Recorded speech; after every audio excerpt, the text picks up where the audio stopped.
Now, Prime Minister Narendra Modi has won from the constituency of Varanasi twice and is now eyeing a victory for the third time, and that too with a margin of over 10 lakh votes. Congress's Ajay Rai is contesting against Prime Minister Narendra Modi for the third time. Take a look at this report, which has been filed by my colleague Abhishek Mishra.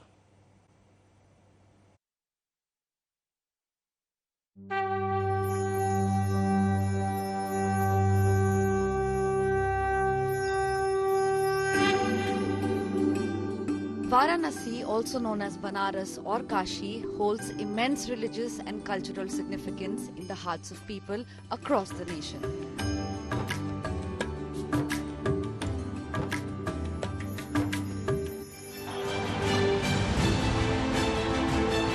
The constituency is currently represented by none other than Prime Minister Narendra Modi. In 2014 and 2019, Prime Minister Modi won from Varanasi with a margin of over 6 lakh votes. Now his supporters are aiming to break all records and win this time with a margin of over 10 lakh votes. The contest in Varanasi is not about defeat or victory, but for a margin which is record. For that, the BJP has set a target of 10 lakh plus this time from Prime Minister Modi. Not only the women beneficiaries, the Karyakartas, but also the booth in charges are being activated so that this record could be achieved.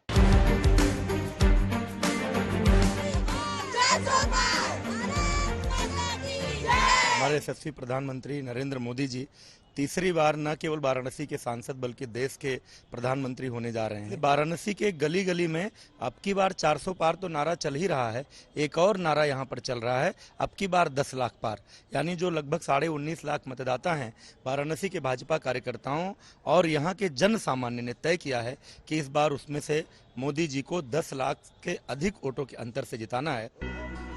UP Congress President Ajay Rai, who lost to Prime Minister Modi twice, is ready to contest elections from Varanasi once again. 10 lakh पार का नारा दे रहे हैं, किस पे 10 लाख पार देगी जनता? वो बंदरगाह जो बंद पड़ा है उस पे जनता 10 लाख वोट देगी, वो जिताएगी? या टेंट सिटी जिसको एनजीटी ने उस पे जुर्माना लगाया उस पे 10 लाख पार करेगी?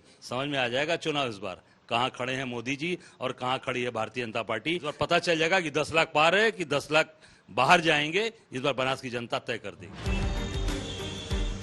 The residents here feel that Prime Minister Modi brought development to Varanasi after he came to power in 2014.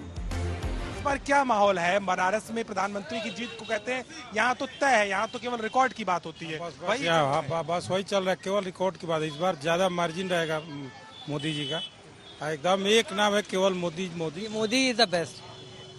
यहाँ कोई लड़ाई नहीं है? कोई लड़ाई नहीं है, जीतेंगे तो मोदी जीतेंगे। बेरोजगारी मुद्दा बहुत बड़ा है, ये महंगाई बहुत बड़ा मुद्दा है, इसकी वजह से सरकार की नजर है या आपको लगता है कि मोदी है तो मुमकिन है पे चल रहा है? नहीं, मुमकिन तो है लेकिन सर ध्यान तो खैर नहीं दिया गया है। तो जनता तो पूरी तरह से मोदी जी के साथ ही रहती है। तो मोदी जी के राज में भी बहुत कुछ बदला है और भविष्य में भी बहुत कुछ बदलता रहेगा, ये हम आशा करते हैं। With Abhishek Mishra in Varanasi, Bureau Report, India Today.